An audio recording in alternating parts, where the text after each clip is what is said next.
Good Gab, sponsored by Skillskin, a nonprofit organization empowering individuals with disabilities through employment.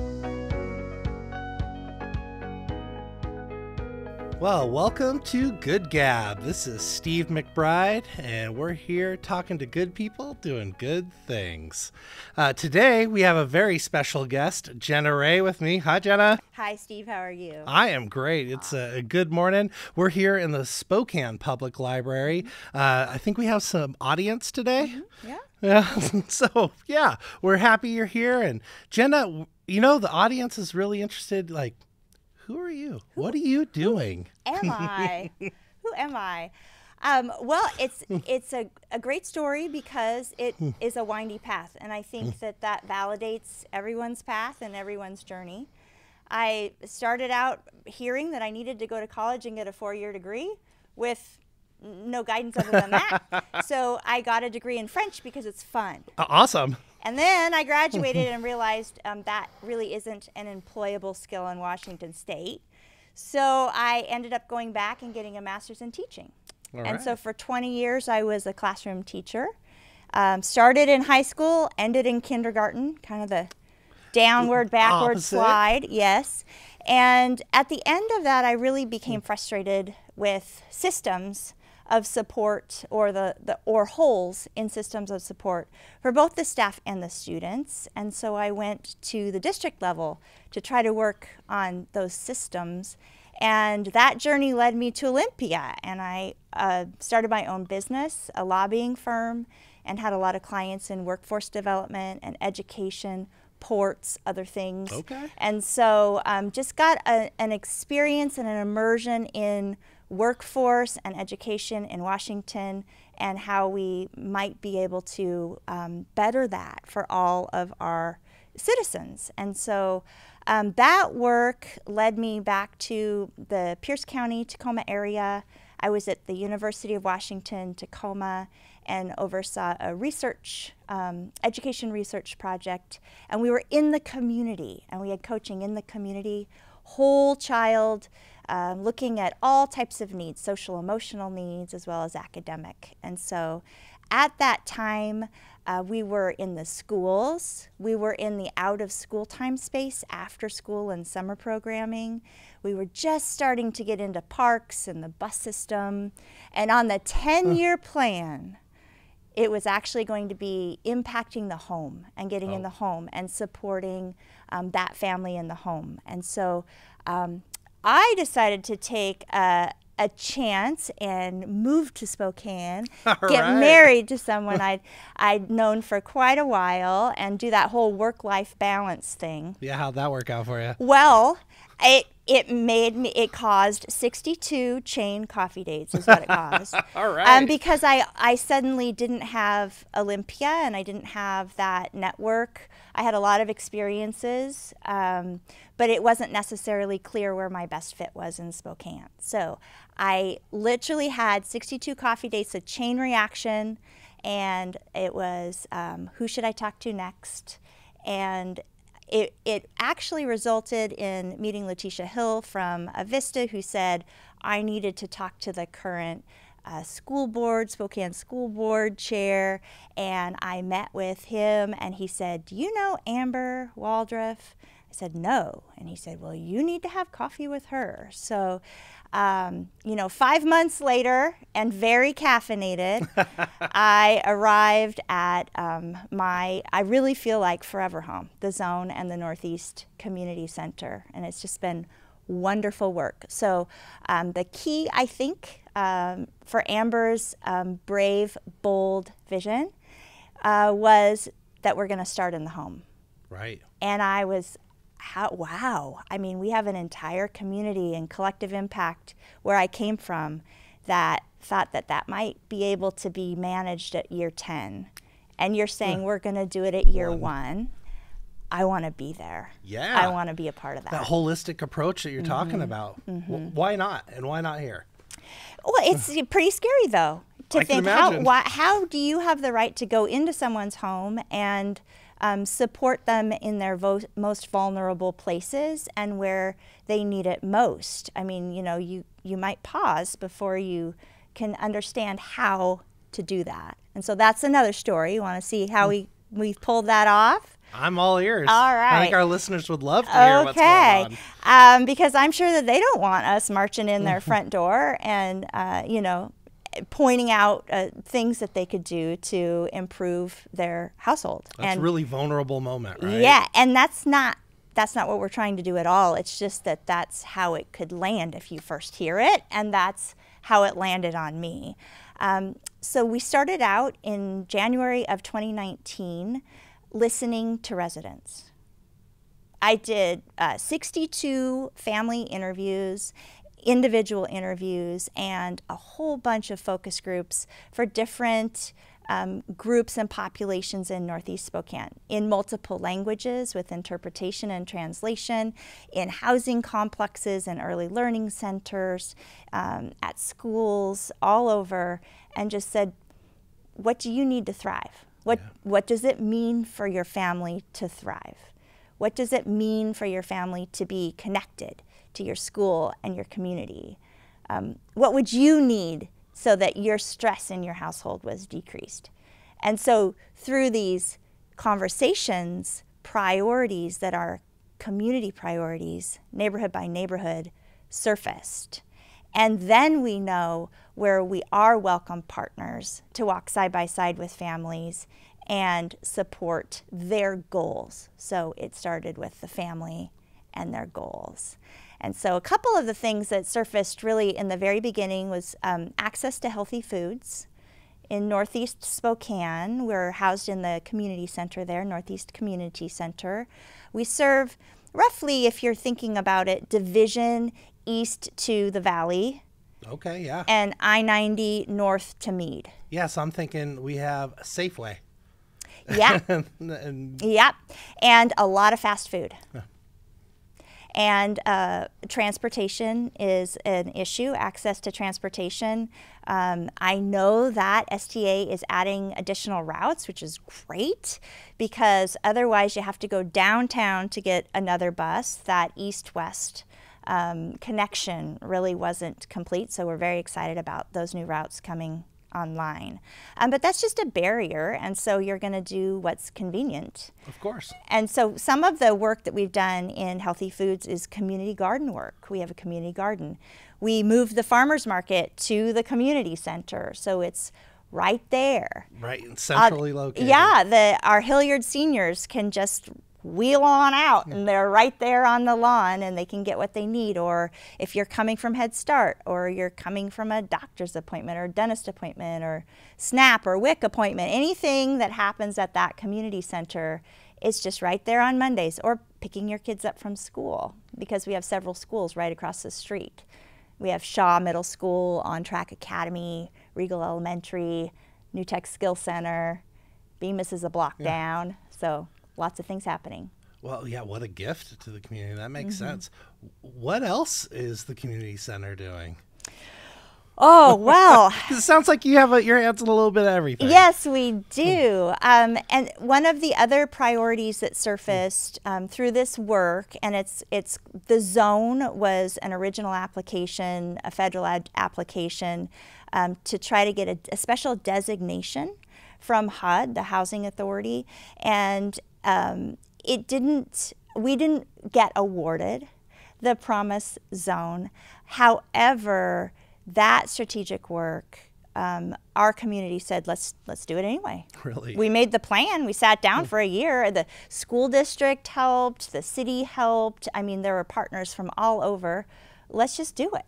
And so on that plan were 150 wonderful North Star goals for Northeast Spokane. Only 150? Only 150.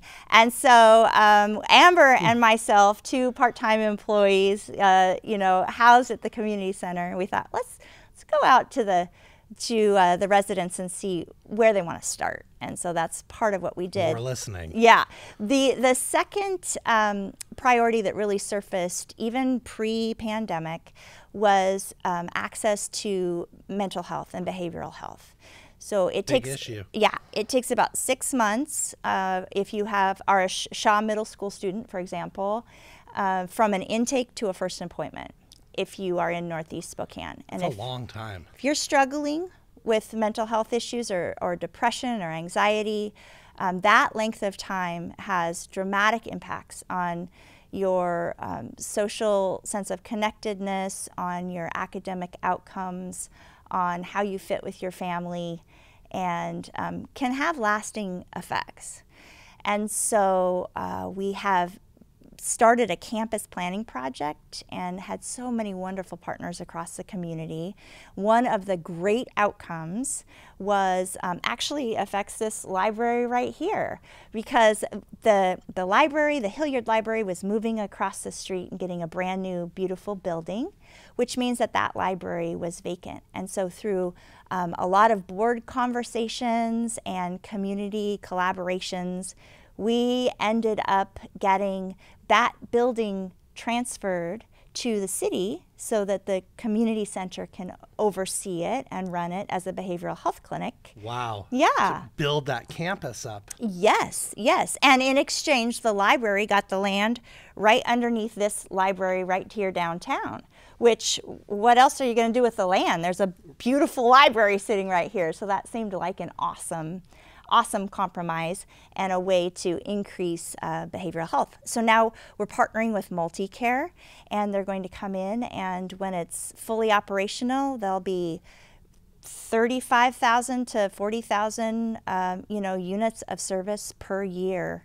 Wow. Out of that. And so that's local, central, right where everyone comes for education or for any of the other services in the community. So yeah, take those issues of transportation right off the board. Absolutely. Now we're out there, we're in the community. And time. Yeah. So another issue, we do have Frontier Behavioral Health that has some appointments for youth available up more in Hilliard, a little bit up at Market.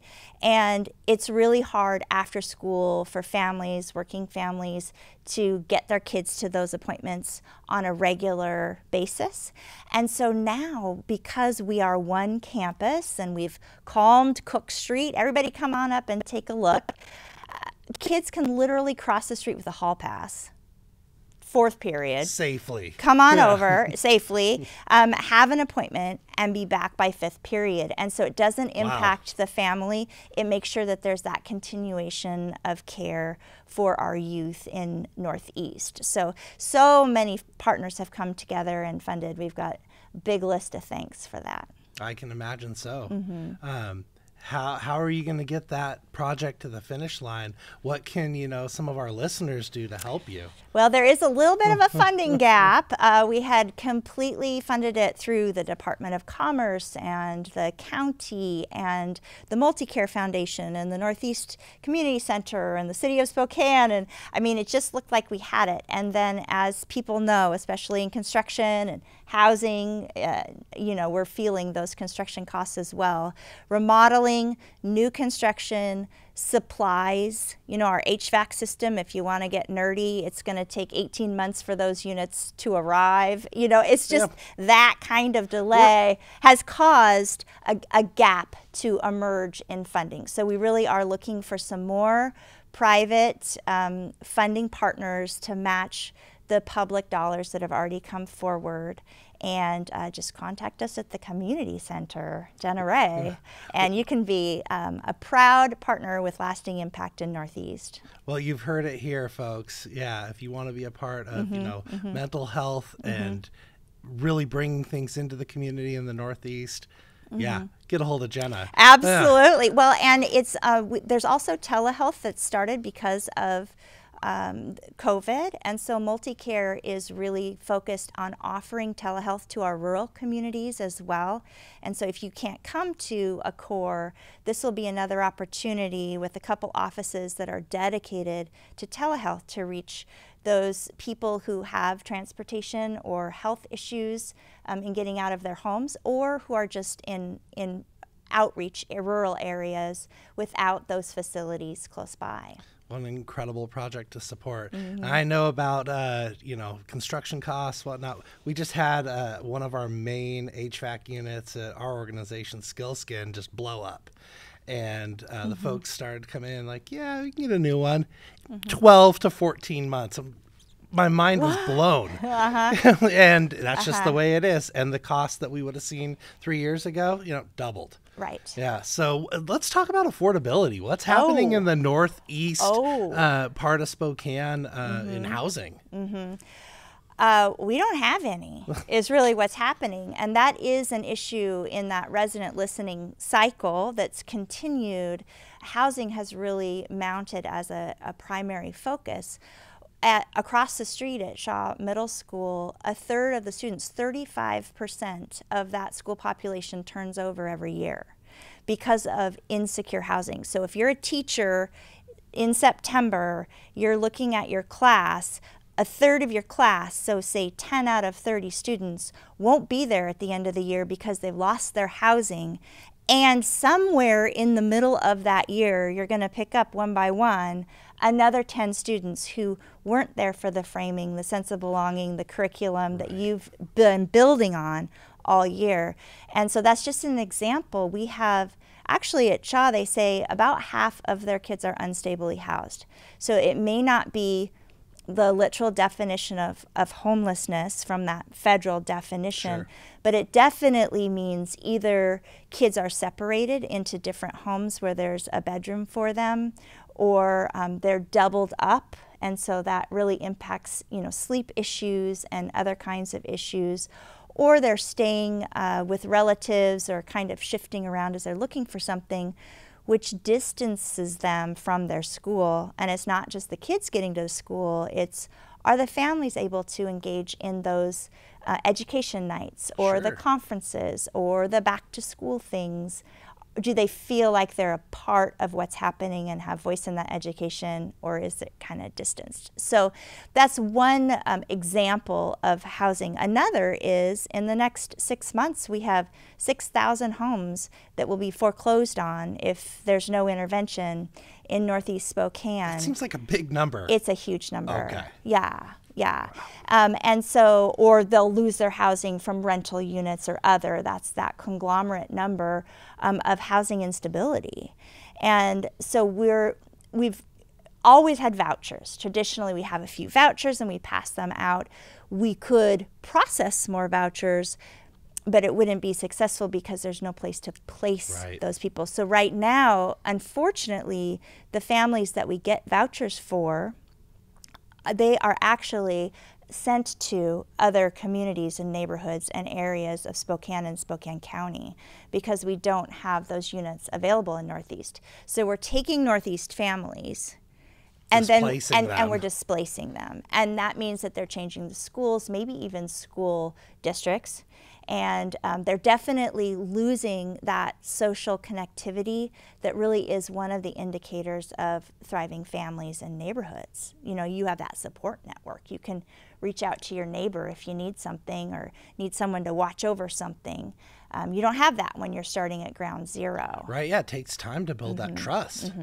We are very excited about the new legislation or the rules where we can actually work as a pilot in this next year in community to increase the density of single lots. So in a single family home, we could actually make that into very small multi-family homes, and that's a way to increase our housing availability. And we're really excited about that. Actually, I'm also another hat. I'm chair of Lumen High School, and one of the issues that we have is where can we house parenting teens that are under 18? What if now that we have this, we could have a duplex with 2 of those parenting teen households, throw a little auxiliary dwelling, right behind them with an adult that would be that support system, case managing and supporting. And now you've housed 2 families that had literally no other place to be housed simply because of this pilot that our community is undertaking. So very excited about that potential. That seems like a really creative answer to a real problem. So there's, the people that qualify for vouchers, we are working really hard to get vouchers and to find places for them. And then there's a whole other big sector of people who are not stably housed. who, you know, they're just sort of one paycheck from losing their home, and they need support too. And so we're building out at the community center a project where we're providing that eviction prevention, that diversion. What is it that you need to spend your money? Do you need to fix your car instead of paying rent this month so that you can get to work and pay rent next month? So help people make those hard choices. We'll spot you that rent and support them, you know, have a conversation. Are you accessing SNAP? And are you accessing all these things that you are able to access? Do you have affordable child care? Because we can help you get that Working Connections child care or whatever it is. And so that they have the resources to stay in those homes. You know about the rental increases, you know, so even people that were stably housed before, that now they're struggling to pay that gap rent to stay in their same unit, and there's nothing more affordable if they move. Right. And so we have financial education classes and other programs at the Northeast Community Center so that those families can understand how they can maximize their earning potential, which kind of leads to workforce development. Are you ready to go there? Well, I would really like to talk about this idea of catching people before they become unhoused. Yes. I think that kind of work in our community can really affect, you know, the bigger homelessness issues that we're seeing. Because when people go from housed to unhoused, a lot of things can happen and snowball quickly. Let's catch people there. Yeah, and there's something called ACEs. It's some research that came out of the 1990s in California, Kaiser Permanente. It's called Adverse Childhood Experiences. And homelessness is one of those adverse childhood experiences that can lead in adult life, the data shows, to health issues, to all types of other issues. And so why should we create trauma in order to fix a family situation? And currently, the way that our systems are created, you need to be in a shelter for 3 days before you have enough points to get rehoused. And so while that is a necessary program and there's a need for that, we would like to prevent families from being in that situation where that child suddenly doesn't have a home, doesn't know where they're going to be, has lost that connection with all of that stress that comes with that. And so that's why we are going to have this side-by-side kind of diversion program, the eviction prevention program. A lot of people don't understand about free mediation, or don't understand about how they can actually work with the landlord to make a repayment plan. And so that type of education can help them from making snap decisions. You know, it was actually sad and really made us sit up and say, we need to lead in this area. Very early on, a resident came in, single senior resident came in, and she said, 2 hours ago, an eviction notice was on my door. I'm going to get boxes, and can you please take my dog? And so in 2 hours, she had decided that this piece of paper on her door means that she has no house and she has to move away right away. And so she was literally going to buy boxes and stopped at the center to give away her best friend. And so we're like, whoa, hold it, wait. Yeah, what can we do here? Let's talk this through. Let's talk this through. There's a solution here that doesn't involve boxes today. So let's talk about that. And so there's just so much information that needs to get out to community to support the landlords, to support the tenants, to support the social service providers who are getting all of these people in crisis coming through their doors and asking questions that maybe historically hasn't been your lane to answer. And so how can we really quickly all catch up so that we have accurate, clear information? And one of the outcomes was we stood up a unified housing messaging work group that was county-wide. And so we facilitated it from the zone and the community center. And everyone, including your brother, was involved in creating very clear flyers and other messaging tools for landlords, for residents, for providers in all of the languages that are spoken. And then we hired community health workers, trusted messengers, those cultural connectors, to convey the information in a way that's appropriate and best received per community group.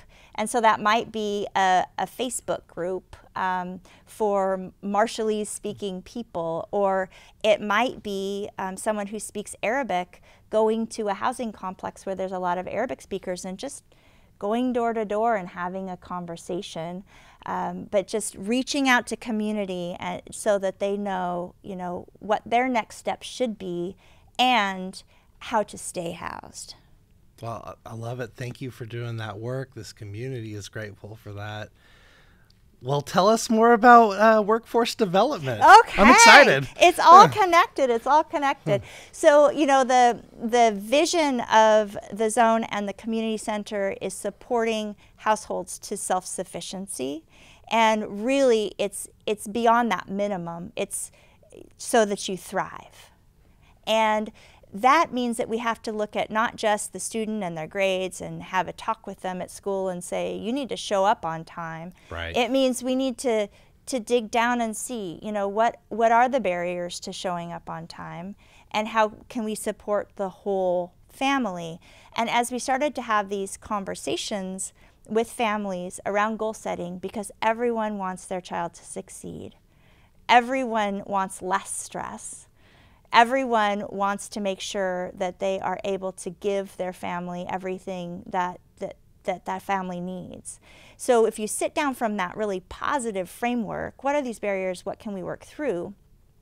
You see that in Northeast, they're very hard-working people historically, blue collar. A lot of the industry has been removed. The railroads went away. Kaiser Aluminum employed a lot of generations of people, went away and was not replaced by anything. And so without a college degree or some other kind of workforce training, what do you do now? How do you retool? And so there were a lot of people that ended up picking up service sector jobs. So the restaurant work and that type of work, which is a revolving schedule. Right. You never know week to week. It's off hours, and so childcare makes it really difficult because it's night times or weekends. We don't have that capacity in our community. We barely have capacity for just the 9 to 5 type childcare slot. And so these families, when we did connect with them, they're working 3 jobs each, and they're trying to just puzzle piece it together and tag team, which means they have no time to step back and build those skills so that they don't need 3 jobs. They need one good paying job, and so that they do have the time to give to their family and they can afford, that stability.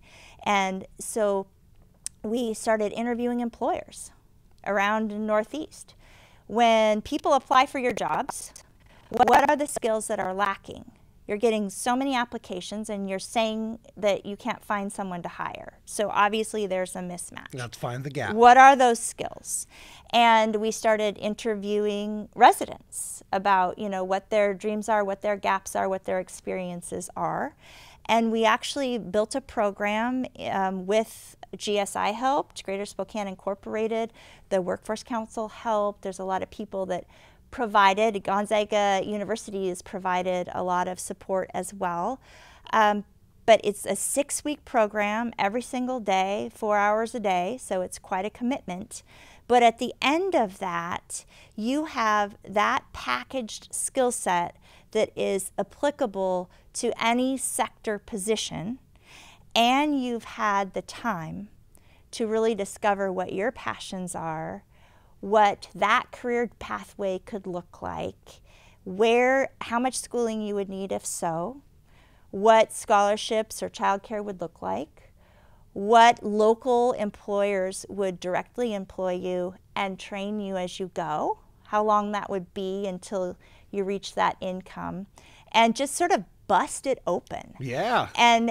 as we've had people come through and experience some of this programming, we have different programs for different people, different lengths of time. There was a single mom. We've got a lot of single heads of household in Northeast. She became a construction apprentice, and she was rocking it. And it's just, you know, you just don't think about that. But there's so many of our construction or trades that are predominantly male. Why? Right. Why aren't more, I mean, you need people. And so she would come back and check in, and she's got bruises up and down her arms, and she's so proud of herself. She was hauling a sheet of plywood up to a roof and checking in because she's feeling that success. She's building something. She's a part of something. She's contributing to community. And now she has the money that she needs without any other type of loan costs, because an apprenticeship you get paid. Yeah, paid to learn. Paid to learn.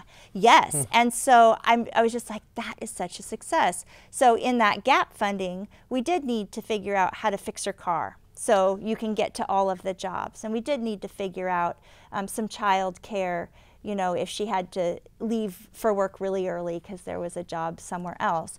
But if you have that connection to the community center and to the staff at the zone, it's just one call. And you're like, hey, I got to figure this next thing out. How can we work together?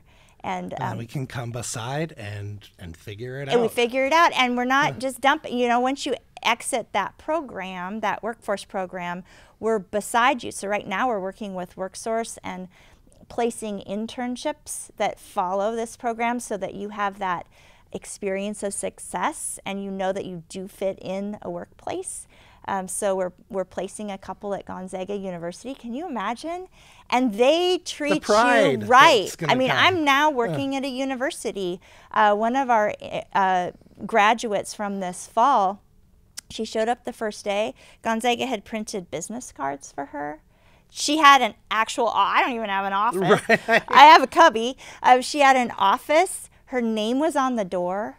That dignity and respect for someone who had been out of the workforce for a decade, who, you know, just didn't think that she was worthy. Right. There's the confidence may not be there. And so now after that internship, she got a job. Of course. Because she's got that confidence that's been built up. But she wouldn't have known how to do it. And when I asked her what her barrier was, she said, I've had a gap of employment for 10 years. And every job wants a resume, and I don't know how to make it. I don't know what to say. And so it's literally just sitting down and saying, well, what did you do? Did you help at your child's school? Did you volunteer for something? Let's build skills and tell your and story. Experience in there. And the fact that you weren't paid for something this last 10 years doesn't mean that you aren't an extremely valuable employee. Absolutely. Mm-hmm. I love this idea of, you know, if you're just working so hard for just your next, you know, meal, or just you're in the weeds, everything's just right here in front of you. Mm-hmm. But if you can have that help, that support to be a little more strategic in what life could look like, and that's what I'm hearing. Mm-hmm. That's where the magic happens. Mm-hmm. And we can be life changing. And I love this work that you're describing. Yeah, I'm so happy that it's happening in Northeast, in Spokane. Mm-hmm. And we really want to, you know, we are a pilot, or we're just a small geographical footprint in our larger community. And I would love if someone wants to start something in a different part of town and really walk beside people, listen to people, be that safe place, be very inclusive. I would love to share what we've done and kind of the journey, including missteps. I mean, a misstep was the beginning of the pandemic. Obviously, people need food and they're stuck at home. And so we started just getting these boxes that were given by different community partners and passing them out. And then we didn't realize that we were literally offending some people and confusing others. If you put meat and milk together, that means that you can't have that box if you're a particular dietary, religious right? I mean, it's not sure, kosher. Yeah, stuff that you just don't think mixed, about. And so because they're both in the same box, you can't have anything in that box. How easy would it be to just deliver a box with some milk in it, or deliver a box with some meat in it? Or pork products, that's another thing. There's some cultures, you know, we assume everybody eats peanut butter.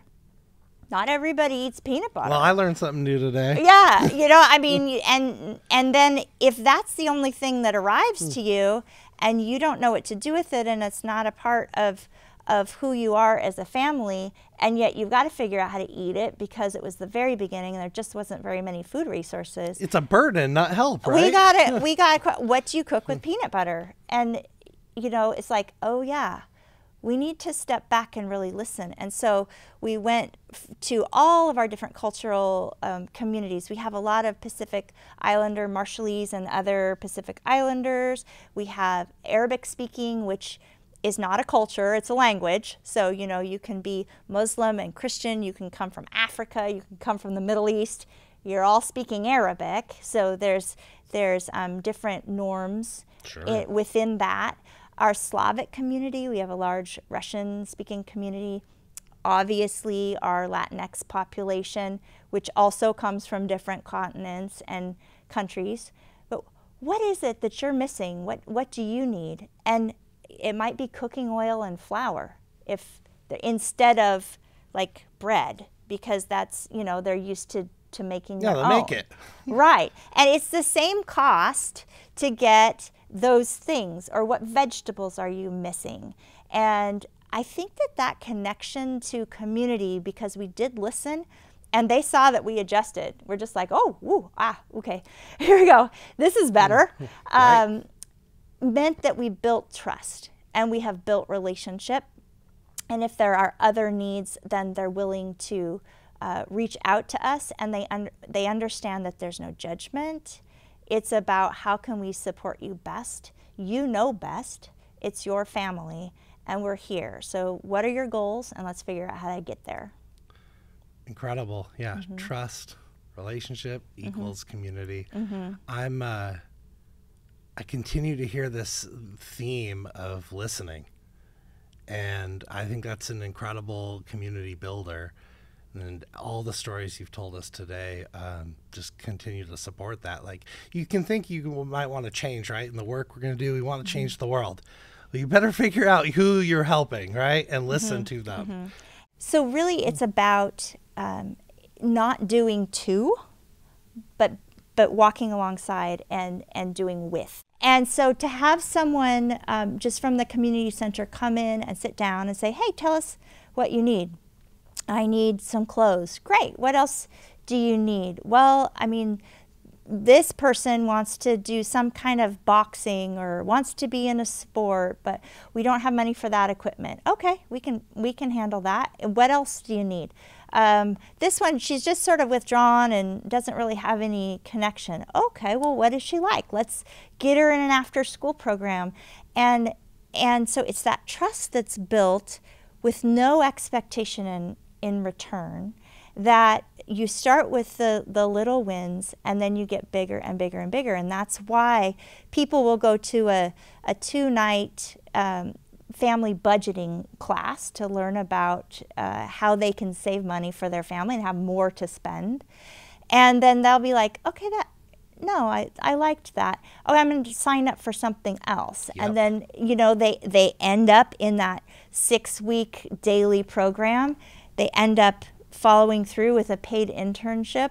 They end up coming back and getting help with placement. And then all of those skills that they've learned, or if they have a concern or a worry or don't know how to talk to an employer or talk to a colleague, they know our number. I mean, they're back, and then they can get that support, and it's just this much, because everyone wants to be successful. And I imagine meeting some friends along the way too, other support networks. Yes, and you know, that's really a social determinant of health that the health district watches, is that sense of connectedness to community, and it's really proxy for a lot of other stability metrics for a home. You have decreased stress. You have decreased anxiety and depression. You have increased security in food, employment, education. You have a better sense of connectedness and self-efficacy so that you feel like you can actually advocate for what you want. All if you feel like you belong. Right. And so there's a few questions that we ask for any program. It might be a parenting class, it might be anything. And we always ask at the beginning of the series and the end to measure, are we increasing a sense of belonging? Are we decreasing parental stress? Are we decreasing anxiety and depression? And if so, we know that that family is developing the capacity then to go on and take on any other challenge that they might have. Yeah, helping in the right direction, the being effective, the holistic approach that you're describing. Jene, thank you. Just appreciate your time here today. Any parting thoughts for our listeners? Oh, I've just got so many thoughts. I've just got so many thoughts. But if you're looking to have this type of impact in your own business, really starting with that voice of the collective and working backward from that so that you're all behind the same strategies and the same North Stars. There's something called the Results-Based Accountability Framework, RBA, and the Health District is the one that helped lead us through that. And so when I talk about sense of connectedness or when I talk about reduced parental stress, we went through all of these workshops to say, what does that mean? And so for decreased parental stress, if they feel financially stable, that decreases their stress. If they have stable housing, that decreases their stress. If they have access to childcare, that decreases their stress. So do you see how our work, it all falls underneath those priorities that the community has raised, and I can imagine would work for a mission and vision for anyone. So if you want information on how that's worked out for us, I would also welcome you to contact us. Thank you so much for your time today. Some incredible conversation, and we're just happy you're here. Thank you. All right.